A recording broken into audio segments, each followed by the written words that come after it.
ठाणे महानगरपालिका हद्दीत भटक्या श्वानांची संख्या वाढत आहे. या श्वानांची देखभाल आणि काळजी घेण्याबाबत सर्वोच्च न्यायालयाने आदेश दिले आहेत. या आदेशाचे पालन ठाणे महानगरपालिकेकडून होत नाही. या आदेशाचे पालन करण्यात यावे या मागणीसाठी राष्ट्रवादी काँग्रेस शरदचंद्र पवार पक्षाचे जिल्हाध्यक्ष मनोज प्रधान यांच्या नेतृत्वाखाली ठाण्यातील प्राणीप्रेमींनी आयुक्त सौरभ राव यांची भेट घेतली आहे.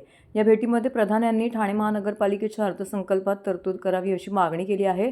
त्यावर राव यांनी प्राणीप्रेमींनी केलेल्या मागण्यांबाबत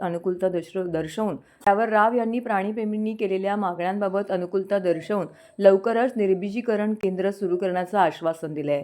ठाणे शहरात भटक्या श्वानांचा प्रश्न गंभीर झाला आहे. या श्वानांची स्थानिक स्वराज्य संस्थांनी योग्य व्यवस्था करावी असे निर्देश सर्वोच्च न्यायालयाने दिले आहेत. मात्र त्याची अंमलबजावणी होत नसल्याने भटक्या श्वानांचा प्रश्न हा दिवसेंदिवस गंभीर होत चाललेला आहे. याबाबत ही भेट घेऊन आयुक्तांशी चर्चा देखील करण्यात आलेली आहे. या भेटीनंतर पत्रकारांशी बोलताना मनोज प्रधान यांनी म्हटलंय, ठाणे शहरात निर्बीजीकरणासाठी भटक्या श्वानांना पकडून नेण्यात येत आहे. मात्र हे श्वान परत आणून सोडले जात नाहीत. त्यामुळे या श्वानांचं काय होत आहे याबाबत कोणत्याही प्रकारची स्पष्टता देण्यात येत नाहीये. वागळे इस्टेट भागात एक श्वान निर्बीजीकरण केंद्र आहे, मात्र त्याची क्षमता अत्यल्प आहे. गर्दीच्या ठिकाणी असलेले भटके श्वान पकडून ते निवारा केंद्रात ठेवावेत असे आदेश सर्वोच्च न्यायालयाने दिले आहेत. मात्र ठाणे महानगरपालिकेनेच असे केंद्र उभारलेले नाही. भटक्या श्वानांसाठी सर्वोच्च न्यायालयाच्या निर्देशानुसार फीडिंग सेंटर्स उभारले नाहीत. भटक्या प्राण्यांसाठी ठाणे महानगरपालिकेचे स्वतंत्र आरोग्य केंद्र देखील नाही. नसबंदीचे प्रमाण वाढवले जात नसल्याने भटक्या श्वानांची संख्याही आटोक्यात येत नाही. तसेच श्वानांसाठी स्वतंत्र स्मशानभूमी उभारण्यात आलेली असली तरी सकाळी 10 ते सायंकाळी 6 वाजेपर्यंतच हे स्मशान उघडे असल्याने अचानक एखादा श्वान दगावल्यास थेट जोगेश्वरी गाठावी लागत आहे. 2 दिवसापूर्वी आम्ही सगळे प्राणीप्रेमी आहोत. आम्ही आयुक्तांची वेळ मागितली होती. त्यांनी आज 1 तास आम्हाला नमूद केला होता आणि आम्ही येणार म्हणून त्यांनी काल देखील डिपार्टमेंटच्या बाकी लोकांना बोलवून त्यांच्याकडनं सगळ्या गोष्टी समजून घेतल्या होत्या. आमच्यासमोर काही मुद्दे होते. त्यात प्रामुख्याने स्ट्रे डॉग्सच्या फीडिंगचा एक मुद्दा होता.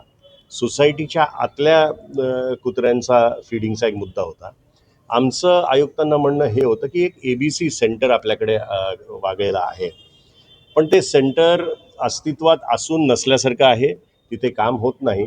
आम्हाला फेज वाईज स्ट्रेस जर कमी करायचे असतील तर त्याची नसबंदी कशी करायची आणि आज जर ती आपण सुरुवात प्रॉपरली केली तर एक 7-8 वर्षानंतर हा स्ट्रे डॉग्सचा विषय आपणहून संपेल, हे अशी आमची मानसिकता होती.